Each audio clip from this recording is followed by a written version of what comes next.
अभी जो चल रहा है पाकिस्तान में तौबा इस्तगफार, वो पॉपुलर से भी गिर के अल्टरनेटिव पोइट्री चल रही है, जो बहुत वाह होती है, जिसकी जो बहुत इंतहाई बेहुदा शायरी चल रही है, जो वो पॉपुलर भी नहीं है, वो अल्टरनेटिव पॉपुलर हो गया है।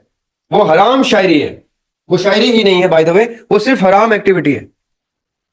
इसी तरह ये हराम गायकी है जो ज्यादातर पॉपुलर है हिंदुस्तान, पाकिस्तान में और अमेरिका में और वेस्ट में। ये केटी पेरी, जस्टिन बीबर, ये लोग हराम मौसीकी करते हैं।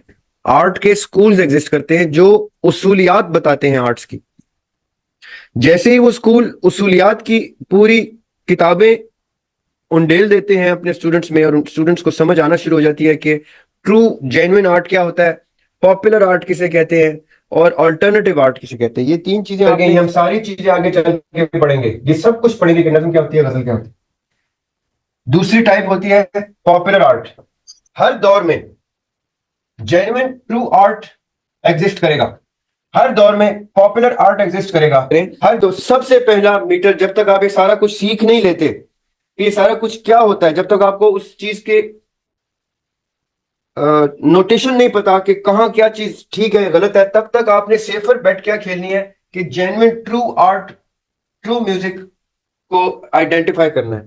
और ट्रू आर्ट और ट्रू म्यूजिक क्या होता है, मिसाल के तौर पे आपने सर मेरा क्वेश्चन ये है आपसे कि शायरी के हवाले से, मतलब आर्ट्स में हम डिफरेंट चीजें डिस्कस कर रहे हैं ना, तो शायरी के हवाले से तो अल्लाह ताला ने इसको एड्रेस किया है सूरत शुरा में, जिसमें अल्लाह ताला कहते हैं कि शायरों की पैरवी पैरवी जो है वो गुमराह लोग करते हैं, तुम देखते हो हर वादी में सर मारते फिरते हैं और कहते हुए हैं जो करते नहीं। तो ये तो एक क्राइटेरिया आ गया शायरों को जज करने का, फिर इस बेसिस पे हम उनको जज करके हम जो है वो उसकी शायरी को एदर एक्सेप्ट या रिजेक्ट कर सकते हैं। But in case of music I am unable to understand it कि इन पैरामीटर्स के ऊपर किसी के भी म्यूजिक को एक्सेप्ट करना है या रिजेक्ट करना है, उसको सुनना है या नहीं सुनना। जैसे आप आदर रसूल की बात कर रहे हैं, यू नो इट बेटर, आपका तजुर्बा ज्यादा है, आपने उसको बेहतर अंदाज में एनालाइज किया है। अब हम 22-23 साल में तो उसको एनालाइज नहीं कर सकते। आप काइंडली एक पैरामीटर्स बता दें कुछ जिसके ऊपर हम किसी को जज करें और उसके आर्ट्स को एज अ रिस्पेक्ट दें या छोड़ दें, क्या ये ट्रैश है, it's not better for. Kindly, thank you बिल्कुल सो मच। खूबसूरत क्वेश्चन है, खूबसूरत क्वेश्चन है। देखिए, शायरी को भी आपने उसी तरह से जीरो से स्टडी करनी शुरू करनी है। शायरी को भी, नसर को भी, प्रोज को भी, और मुसव्वरी को भी। इनके बाकायदा स्कूल्स एग्जिस्ट करते हैं, आर्ट के स्कूल्स एग्जिस्ट करते हैं जो उसूलियात बताते हैं आर्ट्स की। जैसे ही वो स्कूल उसूलियात की पूरी किताबें उंडेल देते हैं अपने स्टूडेंट्स में, और उन स्टूडेंट्स को समझ आना शुरू हो जाती है कि ट्रू जेन्युइन आर्ट क्या होता है, पॉपुलर आर्ट किसे कहते हैं, और अल्टरनेटिव आर्ट किसे कहते हैं। ये तीन चीजें आपने अभी के लिए, जो मैं आपको अभी बता सकता हूँ, उसके लिए आपने जहन में रखनी है। आगे चल के हमारा ये जो आर्ट्स का सब्जेक्ट है, इसमें हम ये सारा कुछ पढ़ेंगे। मौसीकी के भी सारे उसूल समझेंगे कि कौन सा कलाम, कौन सी चीज दुरुस्त है, गलत है, हराम है, हलाल है, हलाल है तो क्यों है, हराम है तो क्यों है। ये सारा कुछ हम पढ़ेंगे आर्ट्स की क्लास में। जब आर्ट्स का आपका कोर्स कंप्लीट होगा तो आप दुनिया के किसी भी प्लेटफॉर्म पे बैठ के बता सकेंगे वसूख के साथ, दलाइल के साथ, कि कैसे कोई आर्ट ठीक या गलत होती है, और हराम या हलाल होती है, स्याह या सफेद होती है।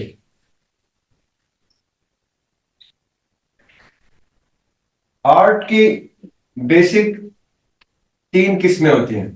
There are three major types, classifications of art. एक होती है ट्रू आर्ट, जिसको जेन्युइन आर्ट भी कहते हैं। एक होती है पॉपुलर आर्ट,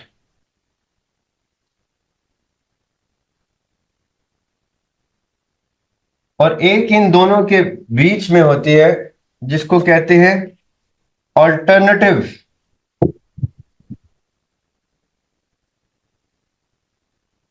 आर्ट।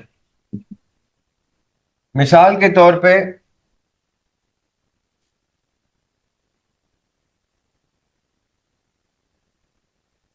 मैं पोइट्री की पहले एग्जांपल देता हूं आपको, फिर म्यूजिक की देता हूं। पोइट्री में ट्रू आर्ट, इसको हम 1 कर देते हैं, इसको 2 कर देते हैं, इसको 3 कर देते हैं। तो पोइट्री में ट्रू आर्ट है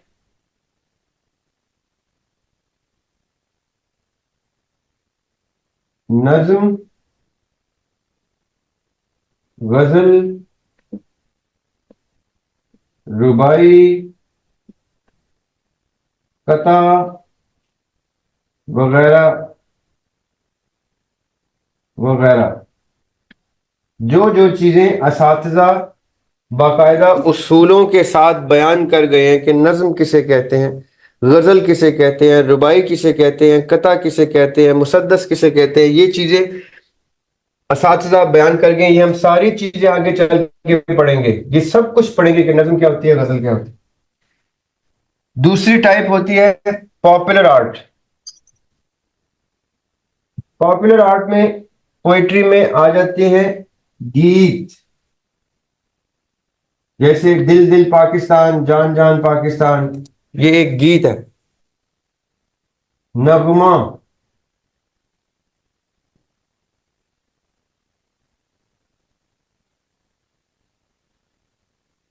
जैसे ए रूहे कायद आज के दिन हम तुझसे वादा करते हैं, अब ये नगमा आ गया। और ये अच्छा कंटेंट वाला नगमा है कि on the day of the birth of Jinnah, हम जिना से तजदीद अहद कर रहे हैं कि हम आपके बनाए हुए इस रियासत को उस रास्ते पे लेके जाएंगे जिसका मतलब था ला इलाहा इल्लल्लाह। अब ये पॉजिटिव साइड का पॉपुलर आर्ट आ गया। अब तीसरी टाइप है, और ये खाली गीत नगमा नहीं है, इसमें और भी हो सकते हैं क्योंकि ये पोइट्री के अंदर आ रहा है, ठीक है, इसमें और भी चीजें आ सकती हैं, मैं एग्जांपल दे रहा हूं। और तीसरी टाइप है ऑल्टरनेटिव आर्ट। अब ऑल्टरनेटिव आर्ट में आज तक असातिज़ा जो जो क्लासिकल पोइट्स हैं वो उसको एक्सेप्ट नहीं कर सके, ना करते हैं। आजाद नज्म, आजाद गजल,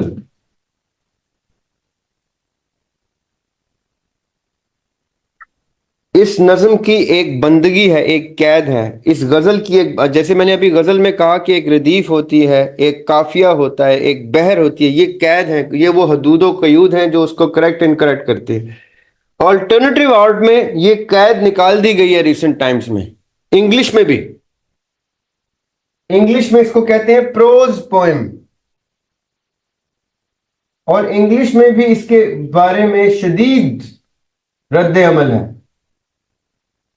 कि ये हम नहीं एक्सेप्ट करते as a piece of art. इसी तरह मौसीकी में, अब मिसाल के तौर पे गीत और नगमा, मौसीकी में लिखा हुआ ये नगमा कंपोज हो गया, मौसीकी में ये नज्म या गजल कंपोज हो गई। इसको जो गजल कंपोज होती है उसको मौसीकी में कहते हैं ख्याल, ख्याल की मौसीकी। फिर जेन्युइन आर्ट में आती है, मिसाल दे रहा हूं आपको, इसको वो कहते हैं ठुमरी। ठुमरी क्या होती है? किसी राग की बंदिश, वो राग के नोटेशन एज इज गाए जाएं, उसमें हल्का सा भी रद्द बदल ना हो, जैसे साथिजा ने वो राग बनाया वैसे गवैये ने गा दिया, उसको ठुमरी कहते हैं। ख्याल कहते हैं जब आप किसी गजल को कंपोज करते हैं। मिसाल के तौर पे मैंने अभी नासिर काजमी की गजल का शेर लिखा था कि कुछ यादगार शहर सितमगर ही ले चले, इसको मैडम नूरजहां ने गा दिया या मेहदी हसन ने गा दिया या किसी ने गा दिया, तो उसने ख्याल की मौसीकी की। ये ट्रू जेन्युइन आर्ट का एक हिस्सा है। ऑल्दो जो क्लासिकल असातिज़ा है म्यूजिक के, वो ख्याल को भी पॉपुलर आर्ट में डालते हैं। वो इतनी सख्ती करते हैं, वो कहते हैं ये पॉपुलर आर्ट। अब मैं आपको ये क्यों बता रहा हूं, हर दौर में जेन्युइन ट्रू आर्ट एग्जिस्ट करेगा, हर दौर में पॉपुलर आर्ट एग्जिस्ट करेगा, हर दौर में अल्टरनेटिव म्यूजिक या अल्टरनेटिव आर्ट एग्जिस्ट करेगा। सेफर बेट क्या होती है कि आप हमेशा ट्रू आर्ट की तरफ जाएं। सेफर बेट, ये याद रखिएगा। आपका जो सवाल था ना कि हम 22 की एज में, इन अर्ली 20s हम कैसे जज करें, तो सबसे पहला मीटर, जब तक आप ये सारा कुछ सीख नहीं लेते कि ये सारा कुछ क्या होता है, जब तक आपको उस चीज के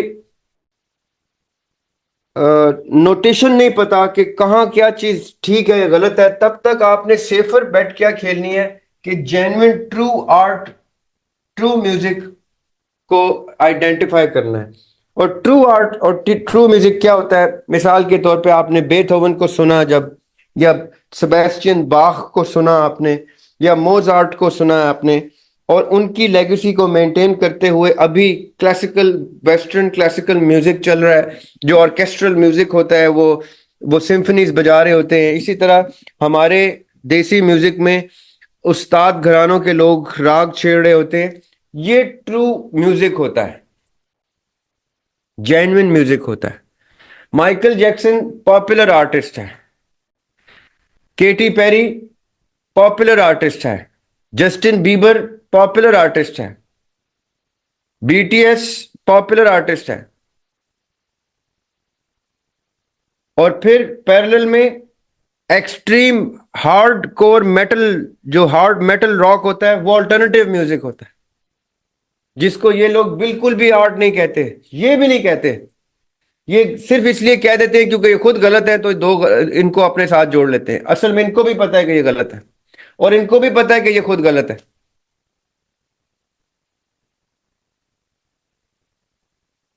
अब ये शायरों में भी होते हैं। मैंने नासिर काज़मी का नाम लिया, शुकैब जलाली का नाम लिया, अदीम हाशमी का ले लिया, मॉडर्न डे पिछले इन 50-60 सालों के अहमद फराज का नाम ले लिया। ये वो लोग हैं जो जेन्युइन शोरा हैं।